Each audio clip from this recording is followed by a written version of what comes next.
We are live, I think. Yeah. Just about. Right about there. Got some music. Moving on. You got music going? Coming with something? A little bit of doom? Yeah. Wait. Oh, there we are on YouTube. Look at that.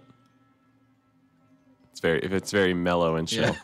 Give it a second. So, it's a Nerd Dungeon. We're chilling. It's just Rich and I today. Spencer, he's a very sleepy man today. Damn red eyes. Yeah, so have you ever played Magic the Gathering? Nah, I'm good. Okay, so that's what we went to. What's called a pre-release, and what it is, you get a bunch of packs, and you take what you get in those packs and make a deck.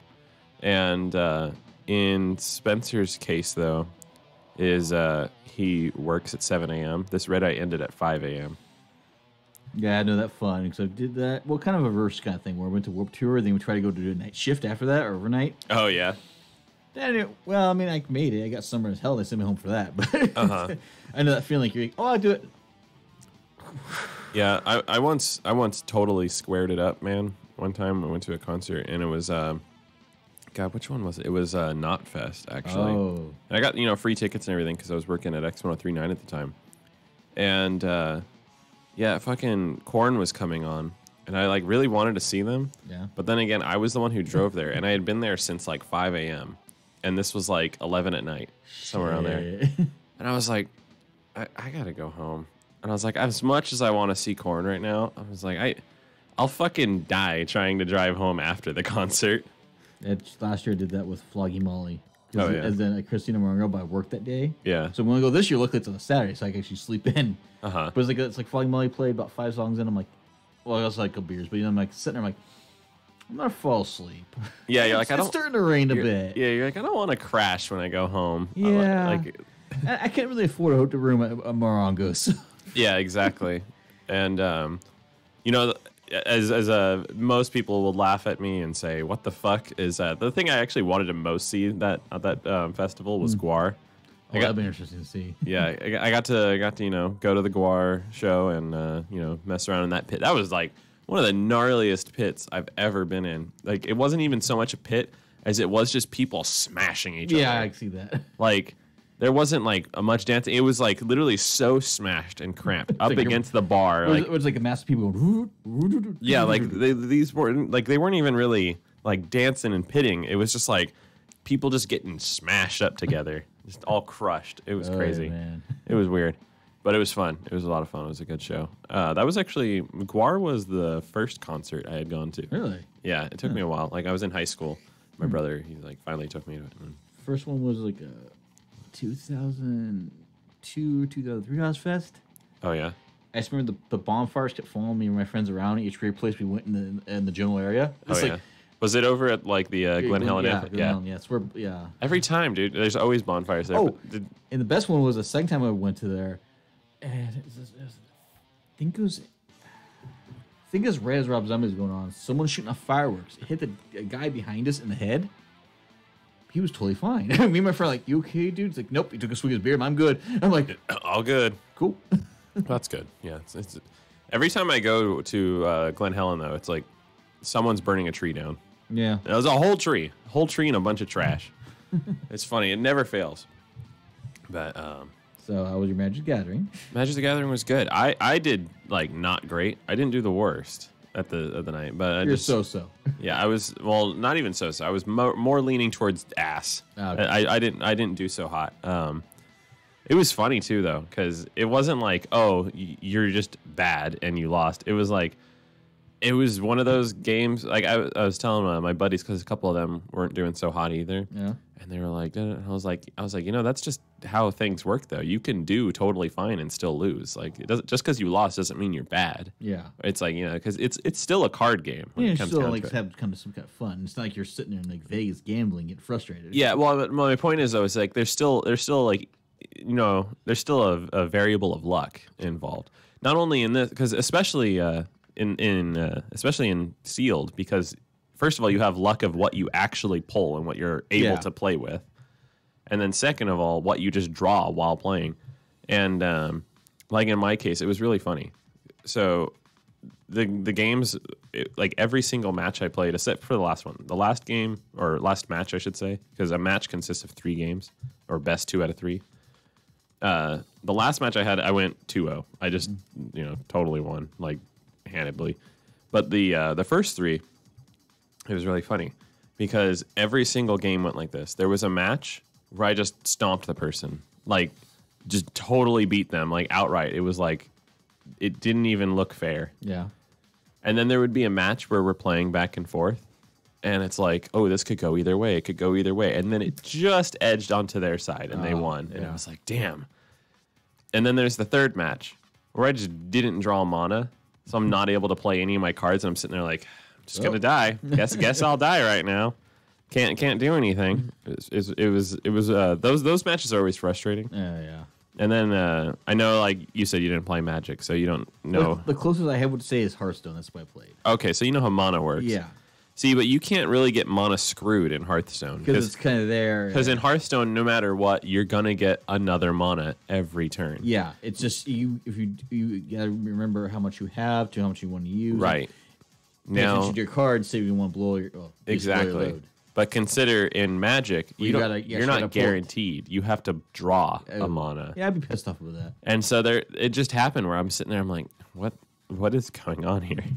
And it was really funny because I usually go a little light on the mana. Yeah. So it's understandable sometimes when I get bricked like that.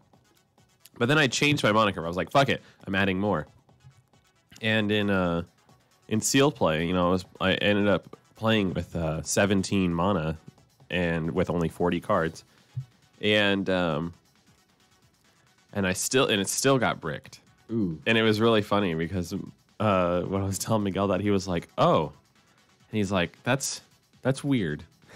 It's luck of the draw type thing. Yeah. But Miguel ended up winning. Oh. Yeah, he was the overall winner. Like they give you packs based on how well you did. They don't give everyone extra packs, but they give certain amount of people. Those top 8, top 10 players will get extra packs.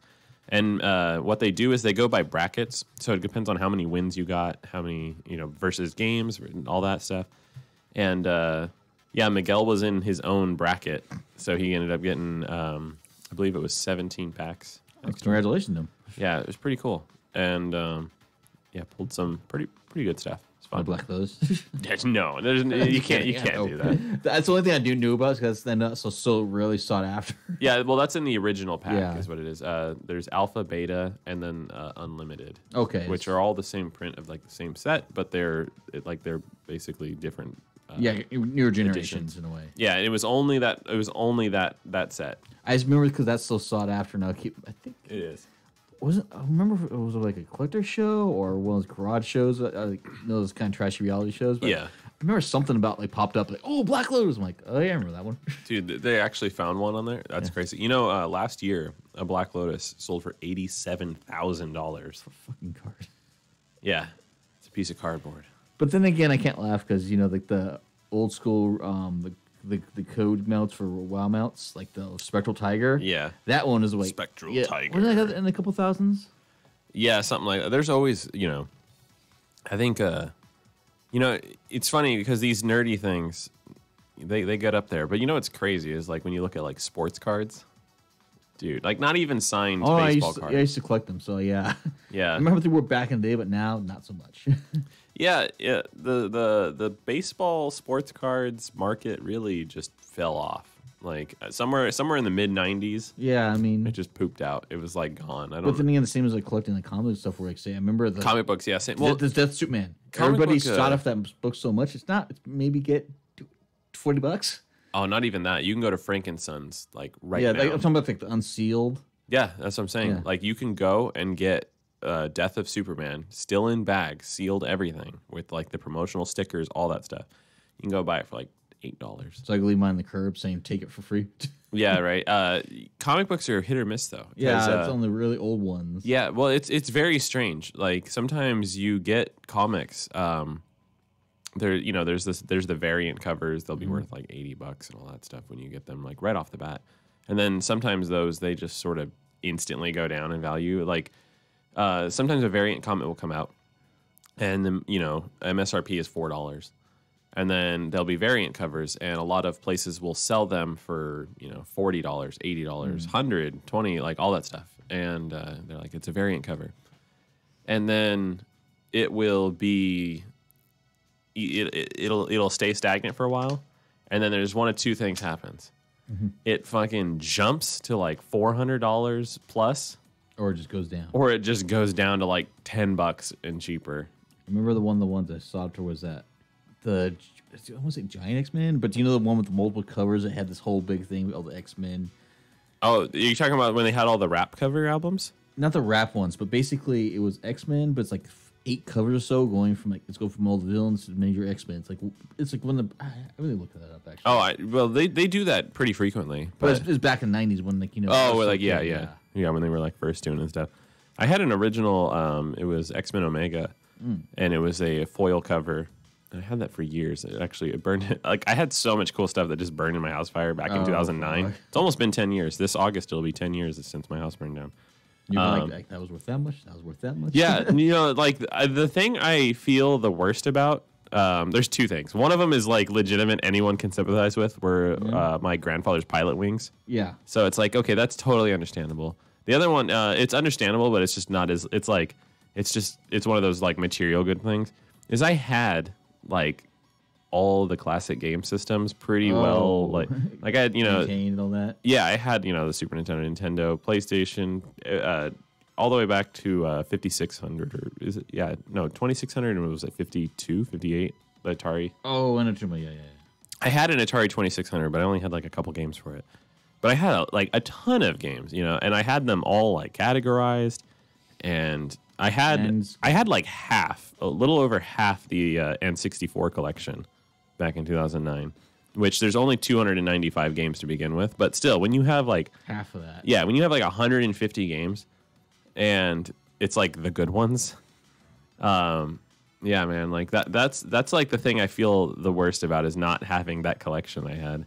The sad fact about that is like going away beats someone else's collection valuing away. You know what the crazy part about it is too, though, is when I got all that stuff, I used to get all this stuff at thrift stores and yard sales and stuff. And back in the early aughts, in like the late 90s, you could do that. Like my parents would give me like $5 a week for allowance. Yeah. Like at this time, I was born in 92. So at that time, I was a little kid, and I was just, I would save my money up, and I would go do like chores around the neighborhood and stuff, like, rake people's lawns, shovel snow in the winter, all that stuff. And so I saved up and I bought these things. And but oh my God, the prices are so high now. Yeah, I think it was like when I was in my early 20s in the early 2000s when I was starting to collect old game systems. Which I ended up selling last year. Oh yeah, but that's when I noticed I was going to value, trying to find all these things. They're paying like $20 for like a Donkey Kong. I'm like, really? Mm-hmm.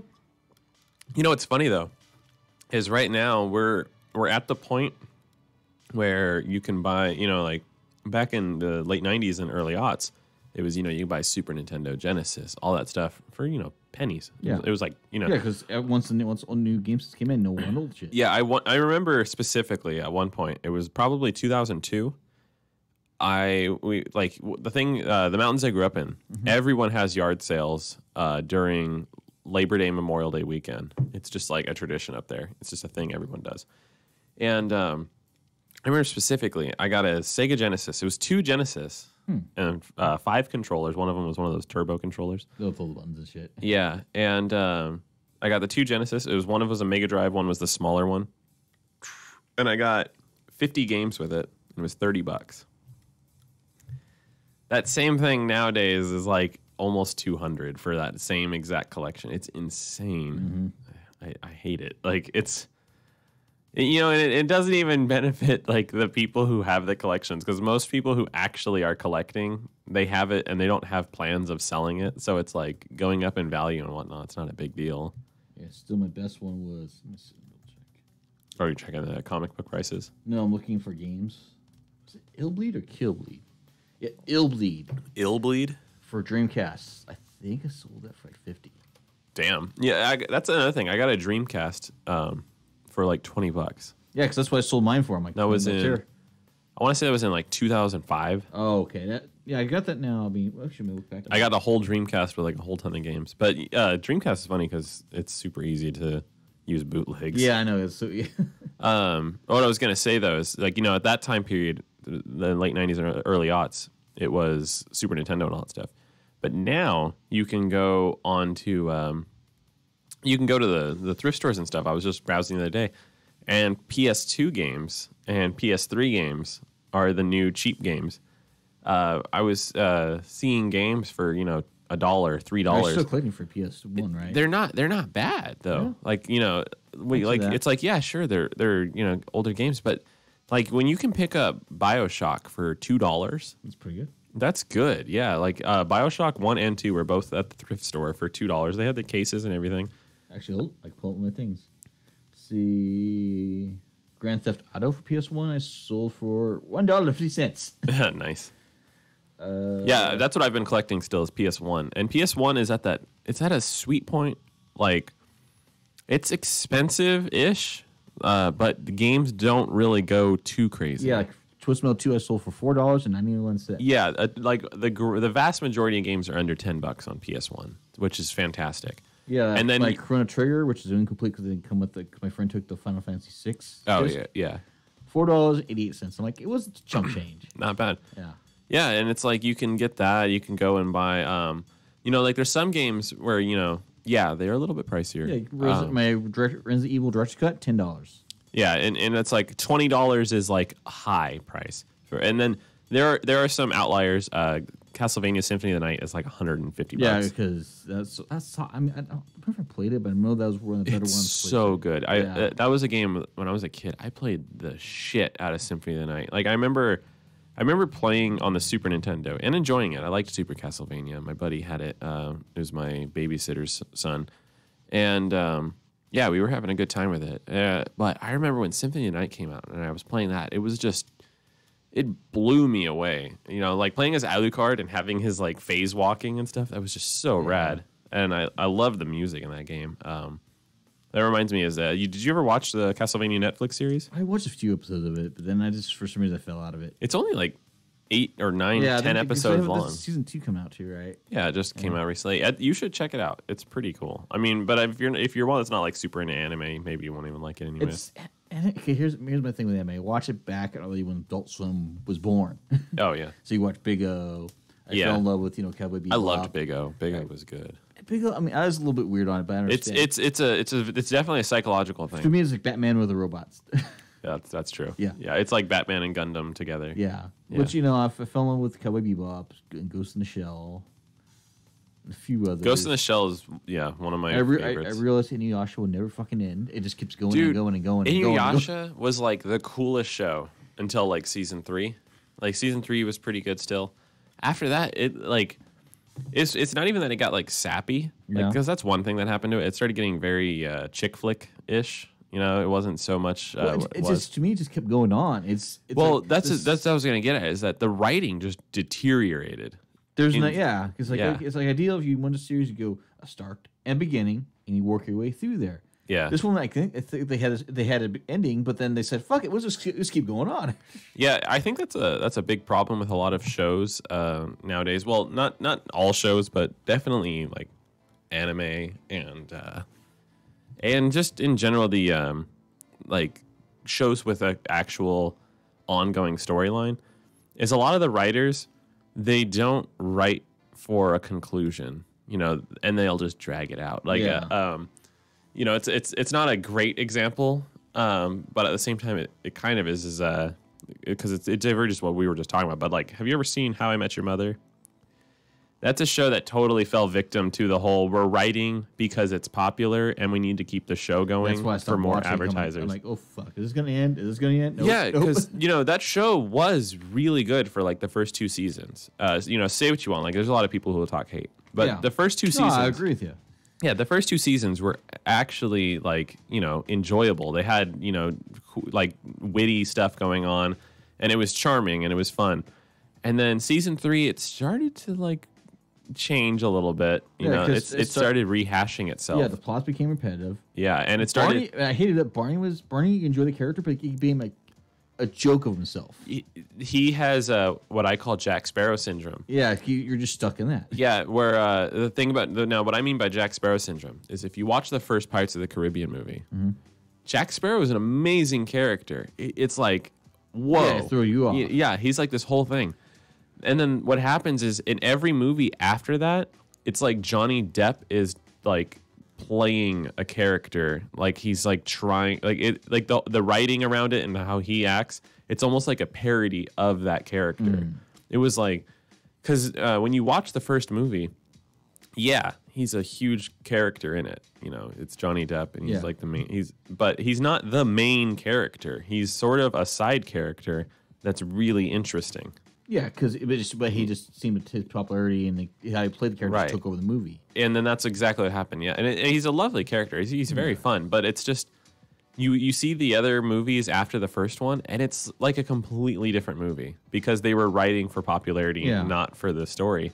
And you see that too. Like the story starts, like especially in the third movie, like just weird stuff starts happening, and you're like, I remember I really didn't like that one. Then the fourth one, I remember I got really drunk while watching it. I'm like, oh, fuck it. I'm done. Dude, any movie is good when you're really drunk, but I'm though. saying the movie compelled me to get really drunk instead of me enjoying the movie. Oh, yeah. Like, for example, we watched Once Upon a Deadpool last night. We were having a couple beers, but I just enjoyed the fuck out of it even more. That's funny. I haven't. Is that the PG-13? Yeah, version? the one day with the Fred Savage. It's worth seeing. I rented it for like $6 on Google Play. Oh, okay. I haven't checked it out yet, but I've been meaning to do so. If you've seen Deadpool 2, you're not really missing much, but the way they did it is enjoyable. Yeah, that's what I just wanted to see what the hell they did because Deadpool 2 was so vulgar and just everything and just violent and everything that would be hard R. And it's just say Ryan Reynolds and Fred Savage they play off each other really well. Oh yeah, yeah. That's a series I'm liking so far. I don't know how many more they're gonna do, if any. Because I imagine they are, but I'm going to say they're going. Yeah, because now Disney owns it. And then the other thing is too is I feel like there comes that point. I feel like with the superhero movies where you've established the character, you've done their mission and everything, and in my opinion, like when you look at the Avengers, right? That's like a perfect example right now. Whenever you watch an Avengers movie that's not the Avengers, like when you watch Black Panther, when you watch Captain America, the thing that always comes to my mind is you're watching it and you're like, well, why doesn't he just, tell the Hulk to come and help? Why? I could see that, except for Black Panther. I can understand what. Well, Black Panther, they had that. It was isolated. That was the whole point. Yeah. But they're just. But I know I get your point. It's just like Well, like the thing that came up with Black Panther for me was not like, oh, why aren't these guys helping them? It was, where are those heroes when they normally would be around? They would normally be like, hey, there's a big deal going on over here. We need to put an end to that. And it's like, well, where are they? Yeah, like, for example, Iron Man 3, were Avengers during the entire time when Tony's getting attacked. Yeah, like when the Mandarin came and blew up his whole Mandarin. Yeah, exactly. in quotations. When he comes and he blows up his, Playboy Palace. Yeah. It's like, dude, where's Thor and Captain America and all of them? Like, they're not going to just let their homie get roasted and destroyed for without a fight. It always weirds me out and that's what I feel like. I feel like they're going to try to incorporate the X-Men and all that stuff into the Marvel Cinematic Universe. The rumors are first they're going to go Silver Surfer. Yeah. Oh, really? For the cosmic thing. Oh, yeah, that makes sense. And also, the director of Vice, who is a writer on both Ant-Mans. Yeah. I guess he's a big Silver Surfer fan, so it's kind of like, well... That'll be cool because then they can bring Galactus in. Yeah, and proper Galactus, not the cloud thing. Yeah, not the space cloud. I was so disappointed. I remember kind of thinking this feels like I'm watching Independence Day instead, or something like that. You see some ship or something. Yeah, What am I thinking of? Because I was a kid. I was in 6th or 7th grade when that came out, and I remember watching that, and I was so excited to see Galactus. Because I didn't see any previews or anything really about it. I just saw that And they didn't show Galactus or anything in the previews. They I just saw a Silver Surfer and they showed that he was doing that. And then it was the cloud death thing, and I was like, that's not Galactus.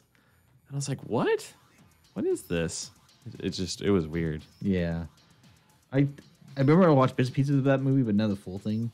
Yeah, I think after watching most of the first one and then also the attempted reboot, I didn't even watch that one. I'm like, nope, I'm good. Nope. I didn't watch the reboot. I just know it's separate. It's kind of like two separate movies due to changes. They're totally different. It's But I just remember it's like Doctor Doom with some blogger. I'm like, okay, I don't give a shit anymore. the first movie I thought was pretty decent for its time period. Yeah. And it was fun. I was a kid, and Well, it came out. Was it in between X-Men and Spider-Man, or? yeah, it came out right around Spider-Man 3. Yeah. Okay. Somewhere right around that era. Oh yeah, evil dancing Peter Parker. Yeah, exactly. And yeah, it came out around that era, and it wasn't so much. It didn't come off as like bad for me. And I think one problem that a lot of people fail to realize, because I see a lot of like dude bros talking shit on some of these comic book movies and whatnot. My favorite constant comment on Reddit. No, another one. Can't they do something more original? I'm like, not every other movie's original. Yeah, and the thing about it though is like the people talk shit on these movies. It's like, dude, they're made. A lot of these are made for children. Yeah. And so when people are freaking out about it, it's like, you realize, like, because they're made for like teenagers a lot of times. And if it entertains that audience, then they did their job. Like, or the fans want to see it. Yeah, like that was the whole point of, like, when you look at the original, well, not original Fantastic Four, but the one that came out in the early aughts. Yeah. I think it did its job, because as a kid I loved it, and then as a teenager, and then like I'll still go back and watch it and be like, yeah, it's all right, it's decent. They're a little bit cheesy in their humor, but that's what comic book movies were at the time. Yeah, that's how they were made. Yeah, they weren't serious. It wasn't as awful as the first Daredevil. Oh yeah, that was always weird. Yeah, and then Elektra. I didn't watch Elektra after that because I'm like, no, I'm good. I remember I was I didn't fully watch it. I remember I rented it on VHS, and man, it's so weird to say that was actually a thing. Yeah, oh yeah, that's right. Because there's also Jennifer Garner. I really don't care for her personally. Jennifer Garner. I like her in some roles. Yeah, but she's not a superhero, and because even when she's playing Elektra, she had this very, like, she still had that Jennifer Gardner aura to her, where it's sort of that, like, not like reluctant to do anything, but like that homebody experience. Yeah. Because that's the thing about Jennifer Gardner. It's not necessarily bad, but it's not meant for a superhero role. She's very homebody, and it was just really weird because it was like it wasn't like this is Elektra. It was like this is an awkward woman playing Elektra. Which you don't expect from Elektra. Expect Elektra to be a badass. Yeah, Elektra is like usually confident and yeah. Because even though I hated how the overuse of the hand in the Netflix series. Yeah. Well, Netflix series is we're killing also Defenders and shit. Yeah. But I liked Elektra how she was done. I felt dragged on to her too much. I haven't watched it, so I've heard it's very good. Yeah. But my opinion, the Punisher part stole the show. That brings speaking about shows and comic books, that brings up the point that we made earlier. Arrow, I think, is one of those shows that fell victim to the drag it out for shows for airtime. I tried watching Arrow, but I felt that even earlier. Oh yeah, you start feeling it, but it's still a bit interesting. But then at like season 4, it just really and falls then I was apart. reading things like it's like they basically made him wannabe Batman, so they couldn't get Batman. They're throwing hints of Batman in there. I'm like, oh god. Yeah, and then Felicity becomes like the dominant mind to everything. I mean, it's nice that they Warner that was it's a WB now, right? WB, yeah. So they got that. They got Supergirl, saved that from cancellation. The League of I never watched that. It just looked. It didn't look interesting. Care, but it's kind of cool. Just they saved it. Yeah, that is good. And they're doing crossovers and supposedly. I really like Supergirl as a character. Oh, and they still save the Constantine character in some of those series now. But Constantine, they brought back the actual character and actor because remember he was on NBC. I don't know. I just remember the Keanu Reeves movie. Well, I did too. But I never watched the show. I didn't watch it either. I don't watch a whole lot of TV. I just remember I'll see things like, oh yeah, this show's been brought over here, blah blah. Mm-hmm. I don't watch a lot of TV shows because of the problem we were just speaking of, where it's like because I really I like them, and it's like, man, these are good, and then they all fall victim to that like so often, where it's just like, all right, you're just pulling it out there for no reason. Well, even the Netflix series do that too. I mean, it's like the second season of Jessica Jones. I stopped watching because I'm like, I just felt bored of where it was going. I'm like, I see where this is going, I felt bored after the second episode of that one. yeah. Like yeah, when she's like and she's like smile and everything. I was like, all right. I ended up not watching that one. I tried. I didn't like it too much. But then again, we finished in the 60s. Like Daredevil, watch half of. Luke Cage, watch half of. Mm-hmm. Iron Fist, I didn't bother. So I'm like, I heard it's better, because after that first season, I'm like, no, I'm good. You know which Netflix series I really like is BoJack Horseman. I did not watch. I mean, I think we talked about that before. Dude, it's so silly. It's funny. It's very self-aware is one thing, because BoJack himself is a terrible person. He's a horrible guy, and one of the issues that comes up is and they kind of in the most recent season they really hit hard on this topic was a lot of the fans of BoJack Horseman, rather than seeing him as the terrible person he is and this victim to his vices, they relate to him and then try to be him more so. And that's the whole reiteration. It's like, no, you're not supposed to want to be this character. To be anti. It's like, this is the main character. You don't want to be him.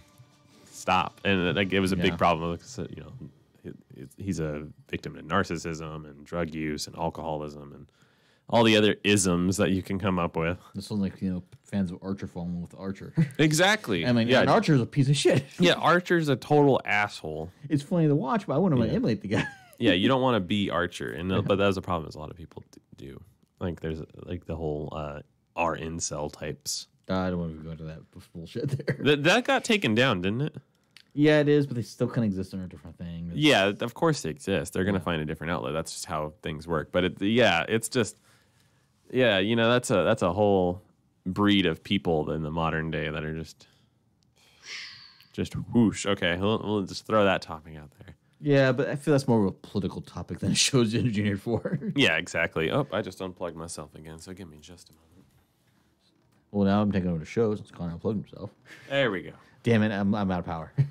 Yeah, I couldn't hear anything. So you're talking about Doom. Yes. Now, what were you taling about, Doom? You were about to mention. I was like, oh wait, we're about to go on air. Doom mod. Is it the Bloom is based upon Blood and Blood 2. If you remember that one of the build engine. That's like not as to me as better than Duke Nukem and Shadow Warrior because actually had the gore and blowing up and more challenging. But obviously those two games took the shine, especially Duke Nukem. Now what they did was they redone it with the kind of setting after Doom 2, the original series, not the new. Yeah. But basically, it's using Bloom kind of mixed with Doom in a way. Did you ever play Brutal Doom? Yes. And I feel like kind of took some Brutal Doom took ideas from Blood, but expanded upon them because that's fucking grotesque as shit. Yeah, dude, I love Brutal Doom. But same Bloom, check it out. If it's also it feels like old school kind of challenging kind of thing. It's not just like you walk through levels. It's actually the guys well thought out. You can find it on Facebook under Bloom. Or search for Bloom Doom mod. That's funny. You type in Bloom and you get this Winx Fairy Club. Just type in Doom mod.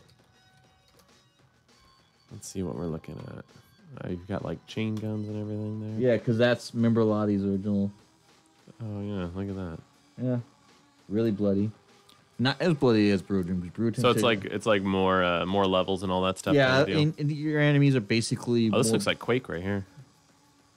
Oh, it's brutal. Brutal Doom. Psychophobia and Brutal Doom. It's It's an interesting mod if you want to taste the old school kind of. I'm still waiting for is John Romero's new levels. Oh yeah, he promised for the. Yeah, he said he's. I'm curious about that. I think I did download some old levels he had unreleased that time. I have to go look at on my Mac at home, but I remember I downloaded something where he sent it on his Twitter. Yeah, because during the 25th anniversary, he was like, "Yeah, I'm gonna go and make another chapter of Doom." Yeah, that was back in December. Yeah. Oh, here we. That's 2016. Yeah, 2016. That was some other levels he released. I don't think I played them though. What is that? That looks cool. They got like this box going on. Oh yeah, it's a special collector's thing going on. I have no idea. It's from Limited Run Games. I missed that if it's already done. So let's see. So one of the biggest gaming. This is from Geek.com. One of the biggest gaming surprise of the last few years was that the reboot of Doom was not only good, not just great, but arguably the best game of the year. Somehow new Bethesda-owned version of id had managed to capture the spirit and monumental demonic first-person shooter while also making the game that felt acceptable in 2016, not 1993. So now the sequel, Doom Eternal, is by far one of the most anticipated upcoming games. It's my most anticipated game coming. I fucking, dude, like I'm still bad. I've still not gone back. I know it's close to the end of Doom 2016. I gotta go finish that though. You haven't finished it? I've been distracted by Warframe and other shit. Oh my god, dude! I've played Doom. I played Doom 2016 so many times by now. Like, yeah, dude, I have it on Switch and on PC. First of all, if you have a good gaming PC, I have Switch, remember? well, yeah, but if you do have a good gaming PC, you're a Mac guy. I know. But I can boot camp it later. It is so. I could play it on the Pocket PC gaming because it does torture myself. You might actually be able to do it, yeah, because it has good scaling. Yeah, if you draw it down there. It's been really slow. That poor thing will get overheated though. Yeah, you'll kill that thing's processor. It's got overheated just doing updates at times. I'm like, holy shit, what the fuck are you doing? Oh really? It did? Yeah. Oh wow. Or I feel it ramping up and everything. But those things. Oh, but I've looked at it with the monitor, the hardware monitor. Yeah. And it's kept the temperatures okay. Well, it's hot to the touch. I read tricks though where you can like just kind of redo it, like bend in the cooling. I forgot that technical heat term. pipe. Yeah, heat pipes. Yeah. And so redo the thermal paste. Yeah, you take it off and just do them. Which I might do later on, but it's not a hard process. I would recommend putting like Arctic Silver or something on there. So I think I think I replaced the thermal paste on that. Okay. Maybe I didn't. I don't think I did actually. Okay. I usually do on my electronics, but I don't know if I did on that one because it was so small and I only used it for word processing. Yeah. So it was like, I just use it for bullshitting around because I gotta make them other ones. yeah, exactly. That's what it is. It's a good little like bullshitting computer because it fits in your pocket. Like it's like, and it'll play Fallout New Vegas. So what else? Speaking of Fallout.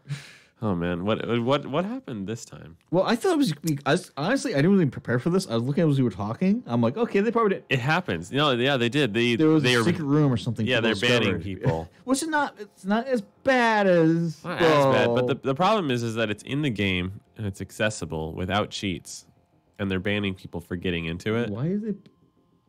Because they're not supposed to be. Oh, it's a developer room. That's why. Yeah, it's a dev room, and they just like the old school Game Island and WoW. Yeah.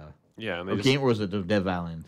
Yeah, and they just left it there. And then how the did they actually? So because if you go into what's it called? God, I forgot which city it is. I remember way back in the day, back in the G4 days, they were showing on. You remember the show Cheat? Mm-hmm. And they were showing how you can go out of bounds and stuff in WoW.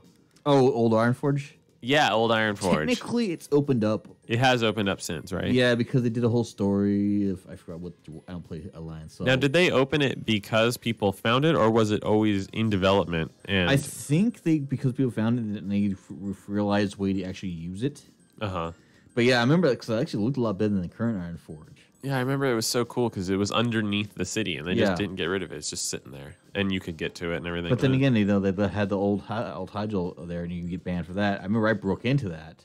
Oh yeah. I still get pictures archived somewhere of me and those old guild going around there. They totally changed it because the way they had it was they had Archimon skeleton still on the world tree. Yeah. But then when they Kata, not there. I think what was crazy about old Ironforge though is that it was so well made. And you could just walk around it and just admire it. I mean, you'd have to use the unstuck feature a lot of times. I forgot the story of why they abandoned it to redo it. Yeah, I'm not sure because I would just imagine that enough people were like, hey, it's there, why not do it? And then they just make it accessible during an update at some point. Yeah, it was like in Cataclysm. That's when it was opened back up. Okay, that makes sense because Cataclysm changed a whole bunch of things. So it's like might as well just throw that in there. I was starting to scan through because the story. I'm like, well, it doesn't help us. Oh yeah. Back in vanilla, yeah.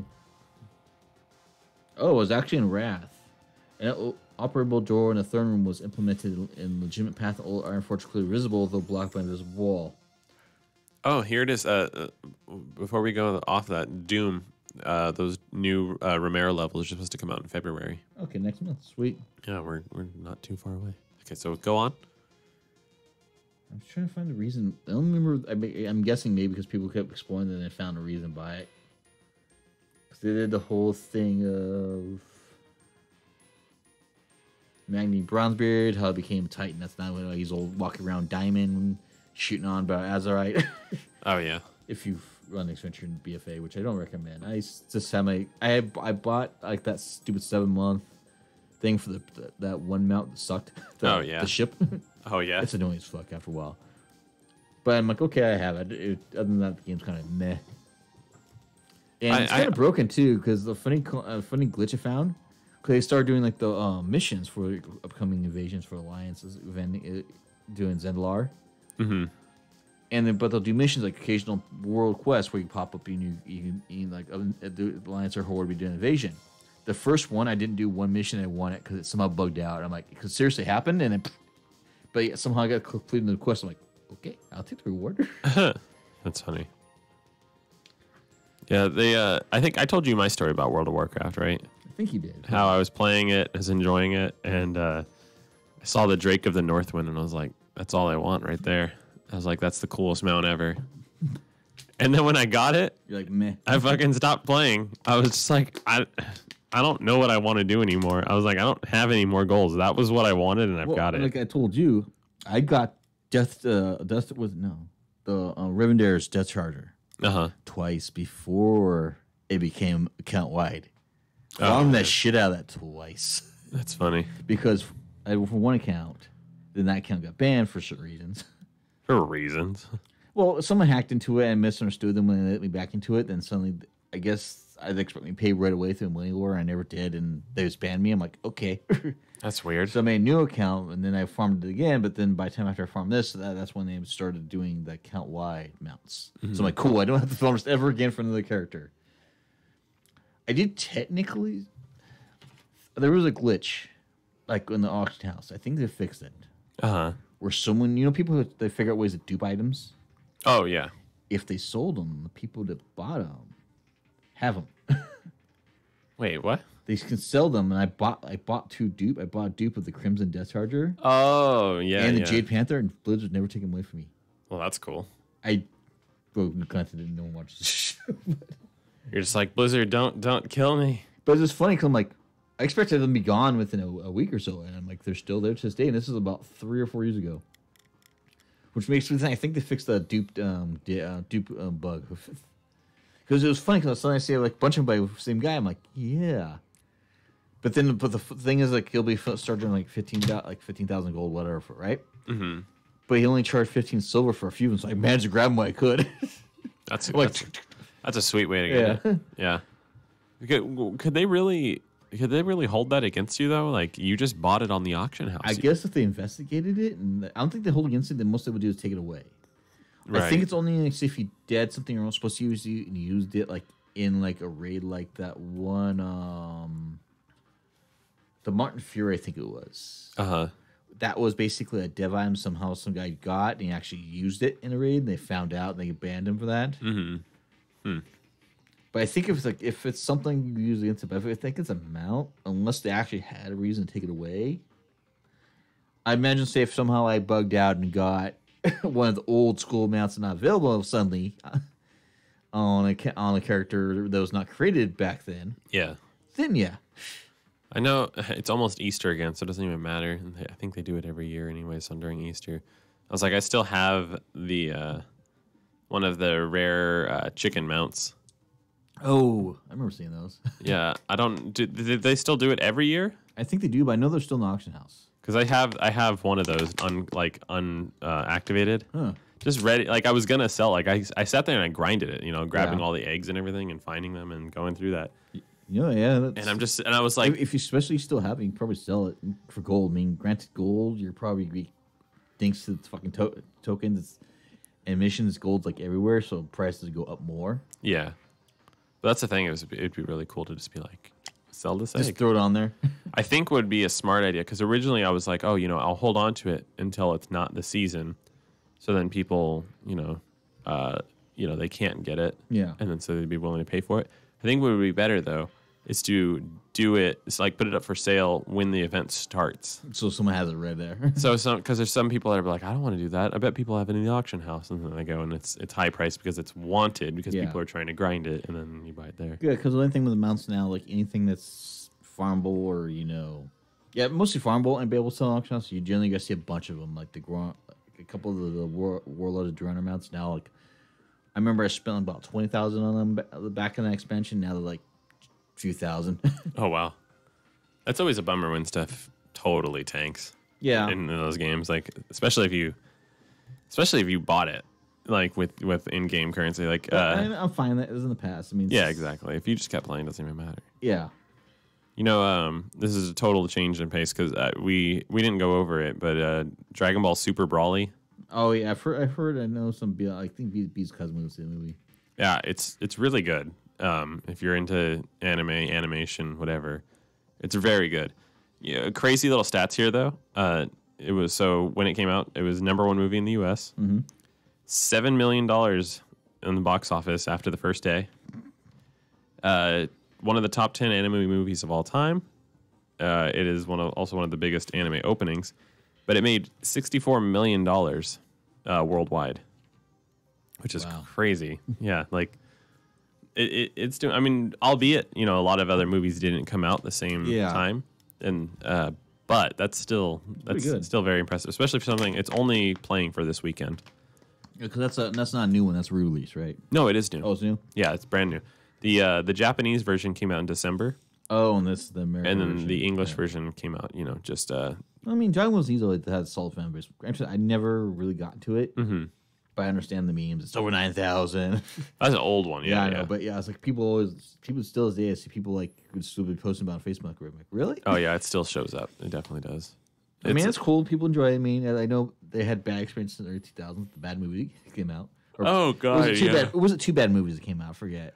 There was that and Avatar. The Avatar: Last Airbender. It was bad.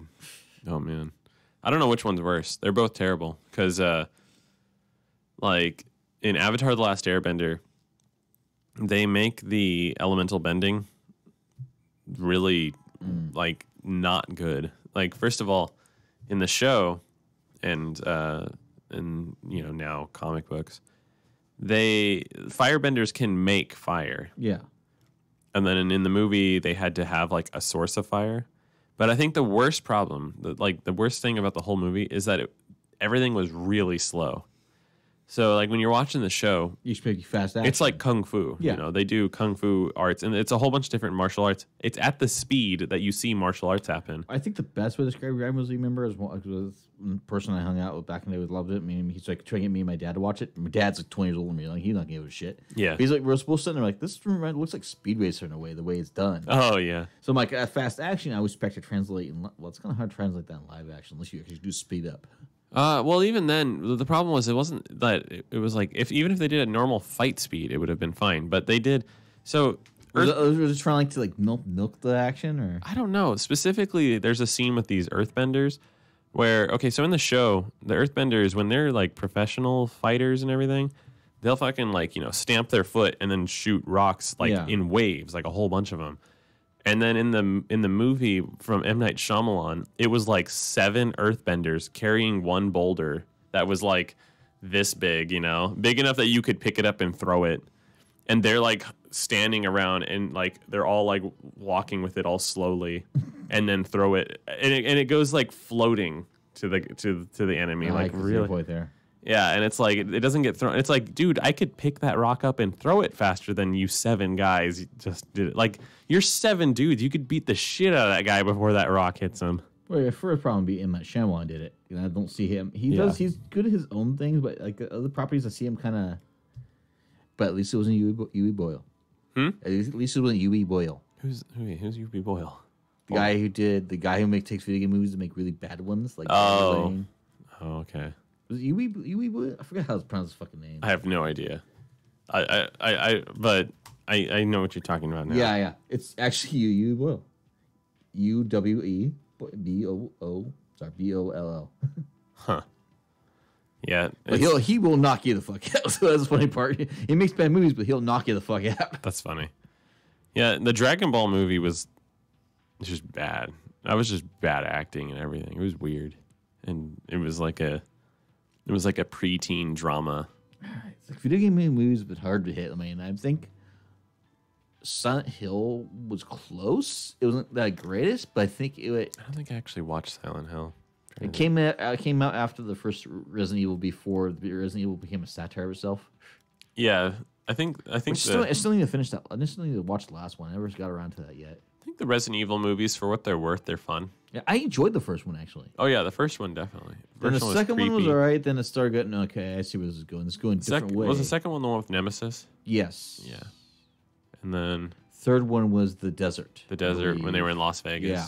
And then the fourth one was when they were in the prison. And what was and then the fifth one was was the fourth one where she blasted Wesker's head off with the fucking quarters? Think so. All I know is that it's a pretty. I think for what it's supposed to be, and it does a good job. Honestly, it's got the action, it's got the references. I mean, it took a lot of liabilities with it, but you can't. You mean liberties? Let's say liberties. Liabilities is something completely different. My mind. But it's like you can't not. Well, especially with the Resident Evil series, you can't totally copy that over to film. Yeah, I guess so. Some, like say Resident Evil 4 story, you probably could. Mm-hmm. The Resident Evil 1 story, you couldn't. Mm-hmm. Because it's just, it would have to be rewritten in a way.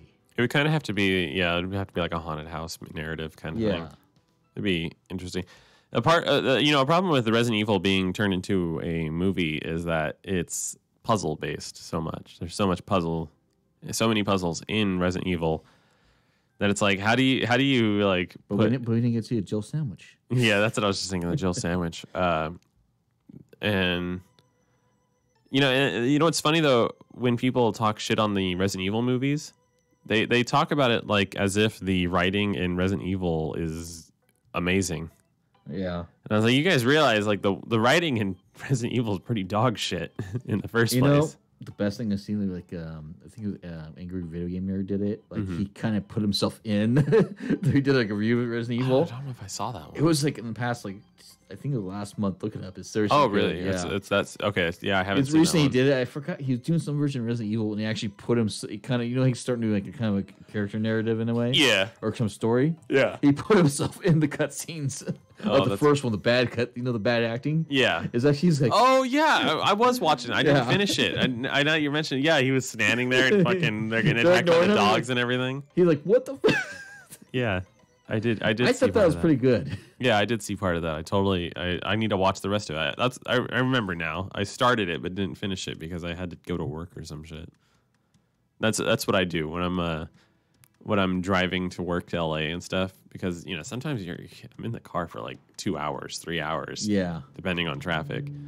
So what I'll do is I'll just throw on YouTube videos and listen to them every now and then, yeah, and I'll just sit there and listen to them. So I'll have the nerd talking there. I'll have like the Good Mythical Morning and all that stuff. It's a good way to get the time killing going on. So look at that. It's been an hour. Yeah, pretty much. Do you have any topics you wanna throw in that you've been thinking of at all? God damn it! I was not prepared for that. What's up? I was not prepared. Not prepared. Something I did that was pretty cool. I dropped it. You ever heard of Mass Drop? So I think I have actually. Mass Drop. It's this thing where what you do is you get really good deals on things. This is not sponsored, by the way. If people are listening, this is just a cool thing that happened. So what you do is you on Mass Drop, and what it is, it's not like Kickstarter and the fact that these are products that already exist. Mm-hmm. What it is you get a whole bunch of people to basically say they want to buy something, and they give it at a really good price. Okay. What I recently got were the special editions of the Dungeons & Dragons 5th edition rule books. Nice. So it's the Dungeon Master's Guide, the Monster Manual, the Player's Handbook, a DM screen, and a box to put it all in. And normally these books are $50 to $60 a piece. And so that ends up being about $170. Now, even the normal versions cost that much. The special editions, though, they're like completely sold out. But on Mass Drop right now, until February, for $120, something like that, it was a little under 120. 120, you get that collection of the special edition books. So you're getting those rare books at basically buy two get one free price. Yeah. And yeah, it was like, so for any nerds out there, if you haven't picked up Dungeons & Dragons 5th edition books, like I haven't personally until now because Spencer has them. So when we play, it's like, okay, you have the books, whatever. Yeah.